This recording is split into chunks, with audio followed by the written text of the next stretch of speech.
Hello everyone, welcome back to Hearts of Iron 4. Today I'm going to show you guys how to do a naval landing. We're going to be playing as Japan today, because they already have Naval Invasion 1 researched. We're going to have Iron Man mode on and historical AI focuses. Alright, so the first thing you're going to need is to research Naval Invasion 1. The way you do that is by going into your research, go under Naval, scroll all the way down, and under transport, you'll have transport ship. And if you have the first one researched, it shows you that you have naval invasion capacity plus 10.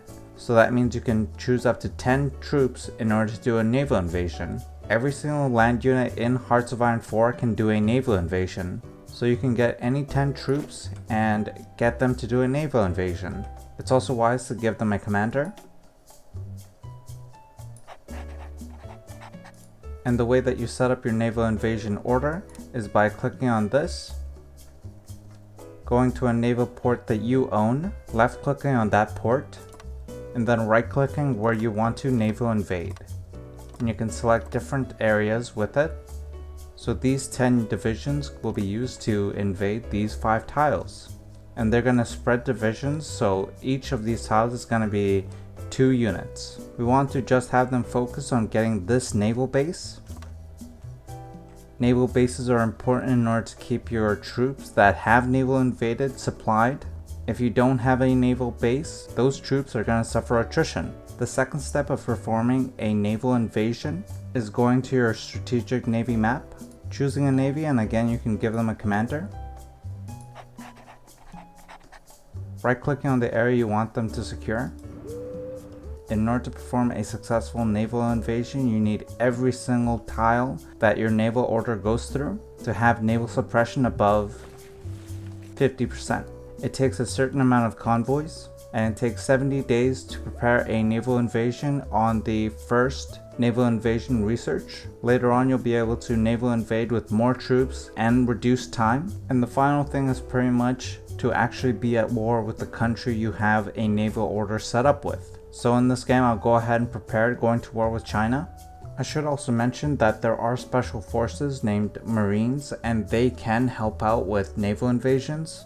We will go ahead and switch some of our units to naval invasion units. Having your commander with the naval invasion being a part of the Field Marshal Army group also gives them more bonuses.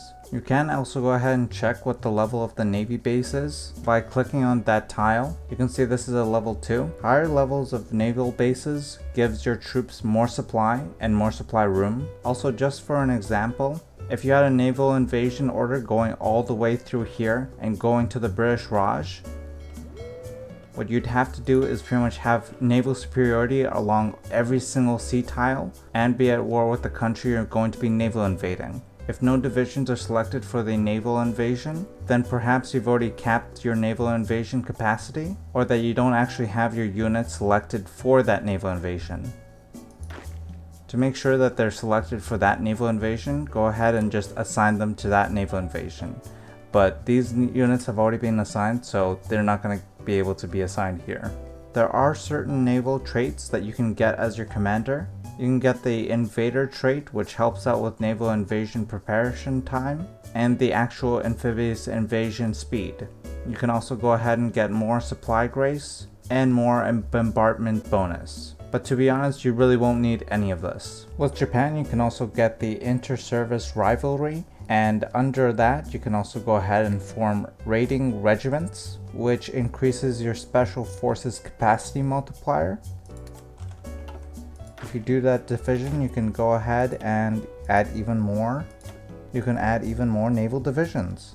It's also pretty nice to go ahead and get them all trained, get them all to be regulars, which will really help when invading. You also want to go ahead and pick up Army Offensive and Infantry Expert, as they will help your troops naval invade better. Okay, so we just completed the Marco Polo Bridge Incident National Focus. Let's go ahead and go to war with China.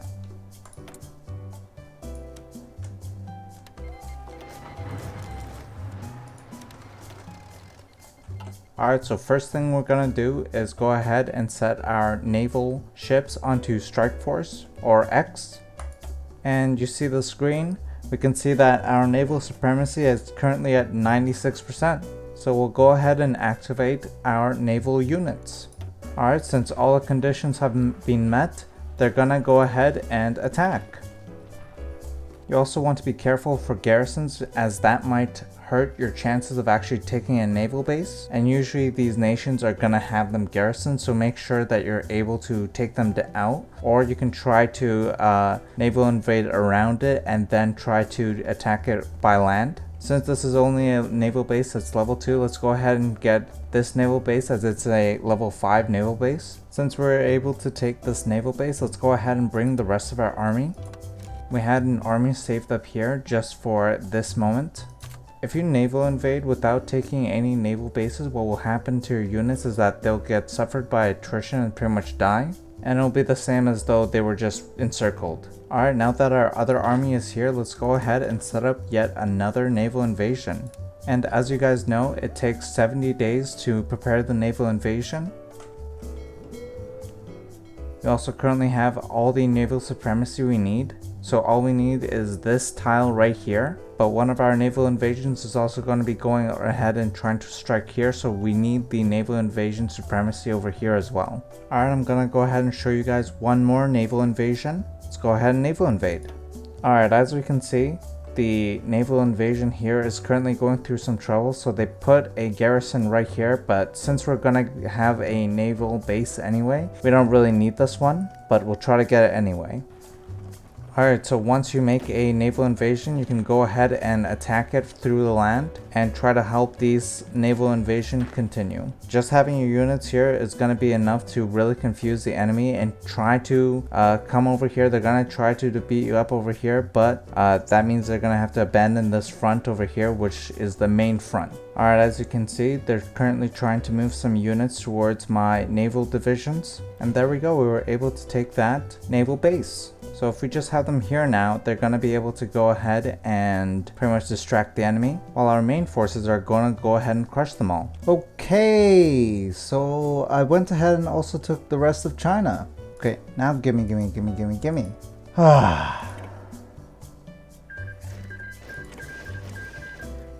Tasty. Also in that war, we also ended up killing 2 million Chinese people. Oh wow, and it looks like we took over China before France even capitulated. And it looks like we were so close to losing the race. Alright, so that's everything for me, guys. Make sure you like and subscribe, and I'll see you guys later. Bye bye! Bye bye!